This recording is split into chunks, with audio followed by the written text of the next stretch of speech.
మరుగుజ్జుగా పుట్టాడండి Joseph. మొన్న ఇక్కడే drivers colony మరుగుజ్జు వ్యక్తి. ఎంత ఉంటాడు ఎంత సినిమాల్లో కూడా.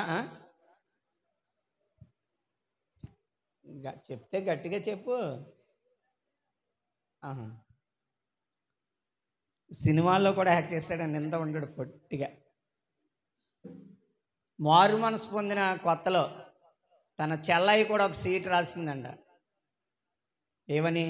బాప్తిసం తీసుకుంటానని. ఇంకా బాప్తిసం తీసుకుంటుంది. ప్రయాణం చేసి వెళ్తుంటే యాక్సిడెంట్లో తన చెల్లయ్య చనిపోయింది. పాపం ఇలా చూడాలి వెనకాల ఉన్నవారు.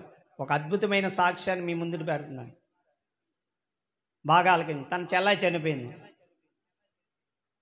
మొత్తం మీద ఎవరో ఒక ఆయన ఆ వార్త తన ఇంటికి తీసుకెళ్ళినట్టున్నాడు.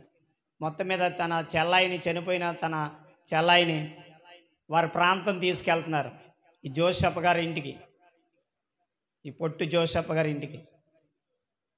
వాళ్ళ చెల్లాయి బాడీని తీసుకెళ్తా ఉంటే వాళ్ళ ఇంటి దగ్గర జనం అందరూ పొలోమని ఉన్నారు. ఇతను ఏంటి ఇంత జనం మా ఇంటి దగ్గర చుట్టూ ఉన్నారు, చెల్లాయి చనిపోయిందన్న కబురు తెలిసిందేమో అందుకే పలకరించడానికి వచ్చి ఉంటారు అని పాపం ఇతను అనుకుండి లోపలికి వెళ్ళేటప్పటికి వాళ్ళమ్మ చనిపోయి పడుకోబెట్టబడ్డది. ఏంటి తెలుసా? ఎవరైతే చూడండి తన చెల్లాయి చనిపోయిన వార్త వాళ్ళ ఇంటికి తీసుకెళ్తే వాళ్ళ అమ్మగారు గుండాకి చనిపోయారు. ఎన్ని బాడీలు ఇప్పుడు? 2 బాడీలు.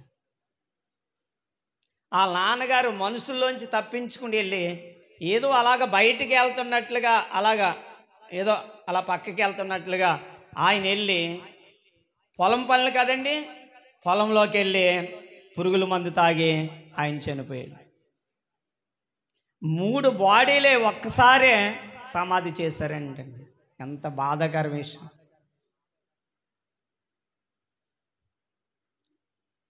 తల్లి చనిపోయింది, తండ్రి చనిపోయాడు, ఇంకొక అన్నయ్య ఎవరో ఉన్నారని చెప్తున్నాడు. చెల్లి చనిపోయింది, ఇంకా ఇంట్లో ఎవరు లేరు. నడి రోడ్డు మీద భిక్ష పెట్టుకుని అన్నవడుక్కున్నాడంటండి. మన మధ్యలో ఒక కుటుంబం కూడా వచ్చారు మన నడి రోడ్డు మీద జోసెఫ్ గారు. ఆయన ఇప్పుడు ప్రపంచం అంతా అద్భుతంగా వాడుకుంటున్నాడు దేవుడు. కొట్టాలి గట్టిగా. ఒకవేళ గాడిదని దూషించినట్లు నువ్వు బ్రతకవు, ఇంకా నీ జీవితం వింతే, నీ కుటుంబం వింతే, నీ పిల్లల పరిస్థితి ఇంతే, నీ భర్త పరిస్థితి ఇంతే అని ఒకవేళ దూషించిన